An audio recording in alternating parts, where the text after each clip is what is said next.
bonsoir, alors du coup, puisqu'on est déjà avancé. Je vois qu'il y a eu beaucoup de présentations qui ont porté sur les feuillus en construction, et je vais en rajouter une couche, parce que je vais encore vous parler des feuillus dans la construction. Il faut savoir quand même que c'est essentiellement, aujourd'hui, la construction bois, elle est faite à partir de résineux, et donc les feuillus, on reste encore à un niveau, non pas expérimental, mais presque. Alors, je me présente d'abord. Moi, je suis donc le directeur du CRI de bois d'Épinal. Le CRI de bois, c'est le centre de recherche et d'innovation et de transfert de technologie du campus bois d'Épinal. Et justement, par rapport aux essences qui ont été évoquées par Jean-Jacques Soula, en fait, je suis content parce qu'il n'a pas parlé du hêtre. Alors moi, je vais vous parler un petit peu du hêtre, parce qu'il y en a beaucoup en France et dans l'Est. Voilà. Et donc, je vais donner un regard un petit peu complémentaire, on va dire. Alors, le CRI de bois, en fait, donc nous, on est un CRT, Centre de ressources technologiques, et on fait le transfert entre les académiques, c'est-à-dire l'école du bois d'Épinal, les laboratoires qui sont implantés sur Épinal et sur Nancy, et les entreprises. Alors, il faut savoir qu'on est, on est basé à Épinal parce qu'on est tout près du massif vosgien. Donc on a une grosse ressource locale en résineux sur le massif vosgien. C'est un petit peu le pendant, mais pas les mêmes espèces qu'ici. Et on a aussi la chance d'avoir une grosse ressource en bois feuillu, en particulier dans la plaine des Vosges, Haute-Marne, Meuse, etc. Quoi, en fait, hein. Non, c'est pas ça. Voilà. Alors, pour ce qui concerne les feuillus dans la construction, bon, quelques éléments favorables. La construction bois, c'est aujourd'hui 10% du marché, et je pense que ça va aller toujours croissant. Et parce qu'il y a cette volonté nette d'avoir des produits biosourcés dans la construction. Vient se greffer là-dessus la RE 2020, avec, on vous en a parlé tout à l'heure, et on va dire avec tout ce qui est séquestration carbone au sens large. Donc ça favorise encore un peu plus l'emploi du bois. Pas forcément des feuillus, mais du bois. J'ai pris l'exemple de Bouygues. En fait, Bouygues travaille à plein. Pourtant, Bouygues, c'est quand même un des rois du béton. Travaille à plein pour introduire, et on a parlé aussi beaucoup de produits de mixité, 30% de bois dans ces projets de construction. Il y a d'autres, en fait, gros fabricants de béton qui travaillent aussi sur des bétons allégés à partir de granulats de bois. On est très sollicité, nous, au niveau CRIT, sur l'intégration soit de bois, sur des produits mixtes, soit effectivement de granulats, de sous-produits, voire de connexes de scierie, pour les introduire et faire un produit mixte avec du béton. On travaille aussi dans le sens du développement du bois français. Et bien sûr, le feuillu, très présent en France, et vous le voyez dans le petit schéma, on a beaucoup plus de feuillus globalement sur le territoire français que de résineux. Donc c'est une ressource alternative aux résineux. Et il y a aujourd'hui trop de feuillus qui passent en fait en bois énergie. Alors c'est bien, hein, le bois énergie, faut pas, je veux pas prendre le contre-pied. Ceci étant, quand on peut faire une valorisation meilleure des produits, c'est pas plus mal. Voilà. Et puis, on a en particulier, et là je voulais évoquer le hêtre, on a la nécessité, dans les années à venir, de bien valoriser une ressource dépérissante. Il faut savoir que les forêts de hêtres, y compris dans l'Est, où il est censé pleuvoir beaucoup, mais il pleut de moins en moins, le hêtre souffre énormément des gros épisodes de sécheresse On a beaucoup de forêts de hêtres qui sont dépérissantes. Donc il serait vraiment très dommageable de devoir couper tout ça pour en faire de bois de chauffage. Hein. Je pense qu'on peut l'utiliser de manière plus valorisante. Voilà. Dans le contexte réglementaire actuel, il n'existe pas trop de littérature concernant les feuillus. Et donc, les normes françaises et européennes sont non pas à combler, comme j'ai écrit, mais à faire évoluer, on va dire. Voilà.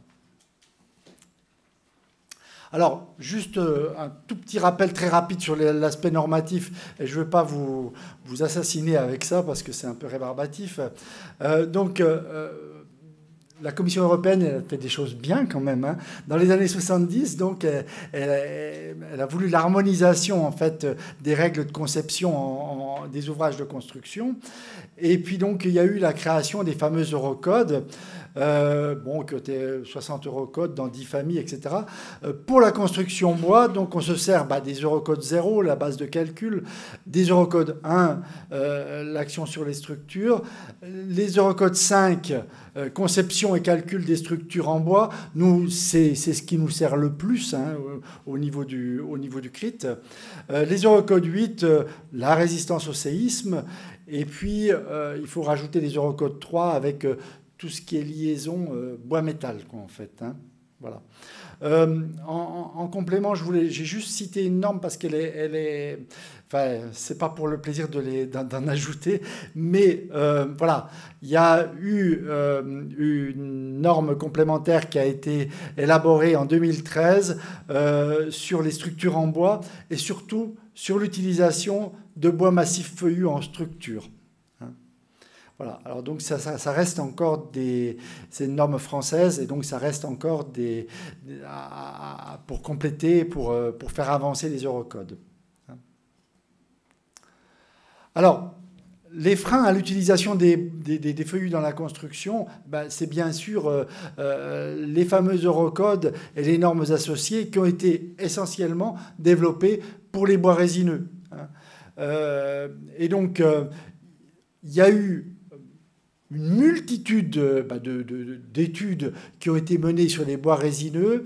Il y en a eu beaucoup moins qui ont été menées sur les bois feuillus. Et il y en a beaucoup qui restent à faire. Je vous parlerai des études prospectives que l'on est en train de mettre en œuvre pour justement donner sa place complète aux feuillus. Alors, essentiellement en structure. On a parlé de platelage, etc. Et effectivement, c'est important aussi, mais là, c'est surtout pour la structure. Par exemple, en fait, on trouve dans l'Eurocode un petit alinéa là, qui dit que dans le cadre d'une masse volumique supérieure à 500 kg par mètre cube, ce qui est le cas de quasiment tous les feuillus, ce qui n'est pas le cas d'un certain nombre de résineux, il convient de prépercer des trous avant clouage. Donc ça veut dire que, par exemple, en mur ossature bois, alors qu'on voudrait monter avec des feuillus, en théorie, ce n'est pas possible, ce n'est pas normé. Hein. Ce n'est pas normé de clouer directement dans du feuillu. On a travaillé, nous, au niveau CRIT, sur un projet c'est un village vosgien qui veut absolument des murs ossature bois pour une maison intergénérationnelle qui est assez grande et qui a une grosse réserve de hêtres. Il voulait absolument sa maison en hêtres, alors ce qui est un peu encore pas tout à fait une hérésie, mais presque aujourd'hui.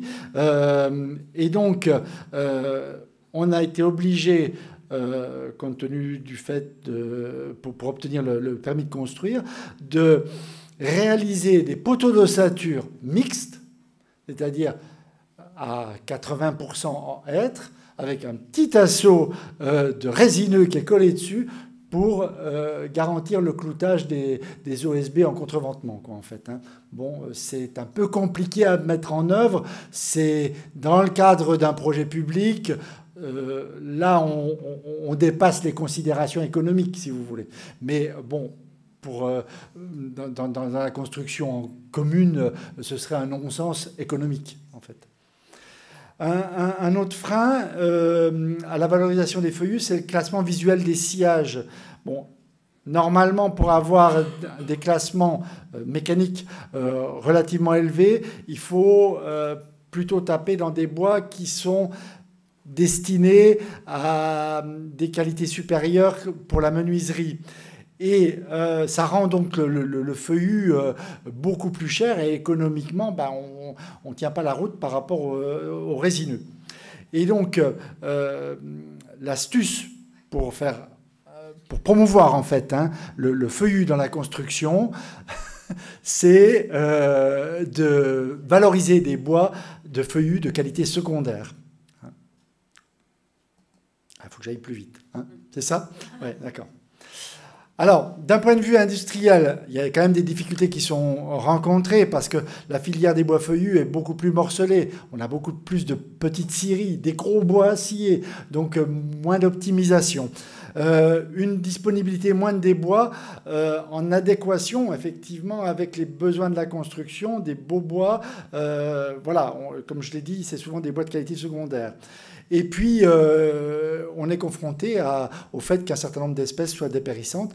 J'ai parlé du hêtre, mais le frêne est atteint de la chalarose. Donc, je ne sais pas si on dit calarose ou chalarose, mais enfin, peu importe, c'est la même maladie. Voilà.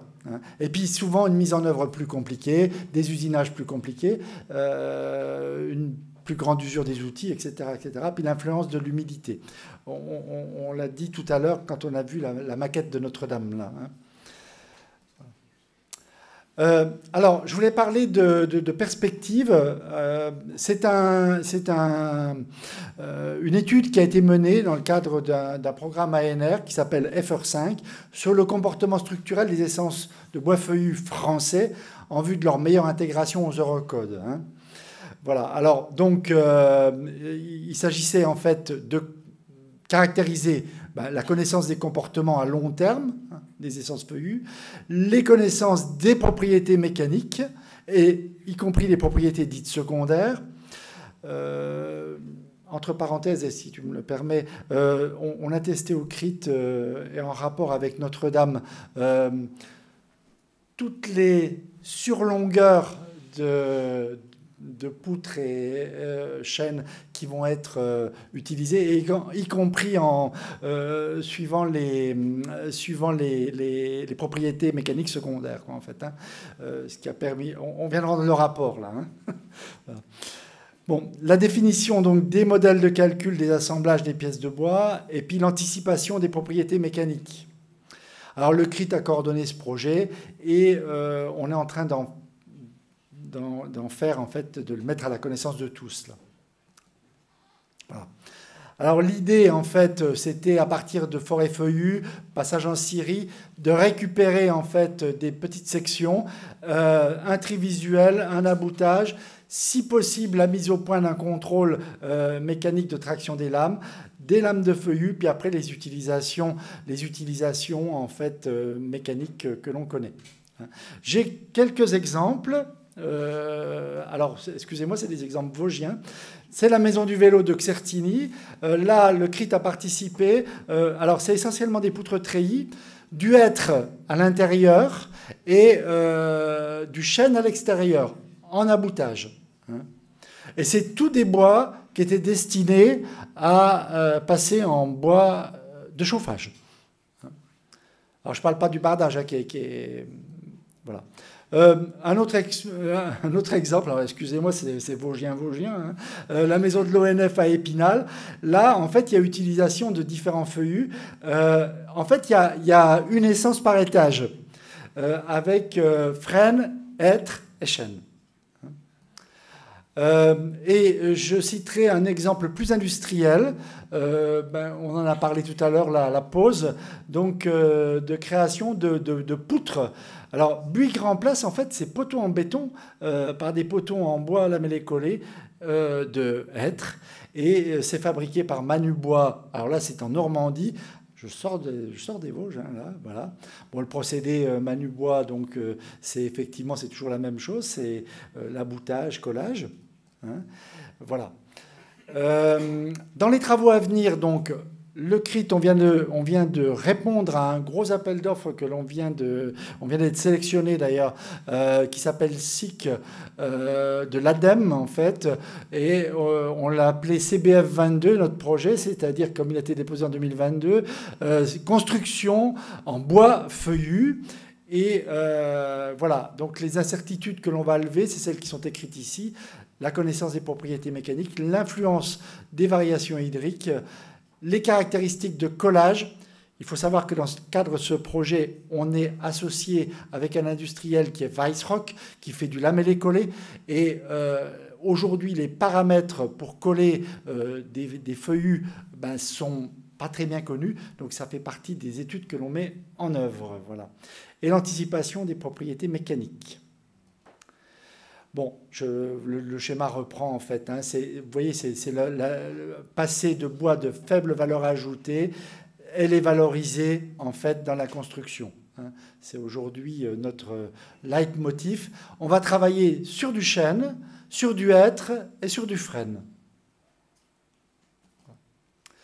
Alors, en conclusion, en fait, les perspectives des bois feuillus, effectivement, les applications les plus pertinentes sont celles pour toute pièce qui travaille en compression ou en traction, les poteaux, les membrures, les contreventements, et les applications moins pertinentes, mais je parle en structure, hein, là, toute pièce qui travaille en flexion, panne, solivage, chevron, généralement, on se tourne beaucoup plus vers les résineux.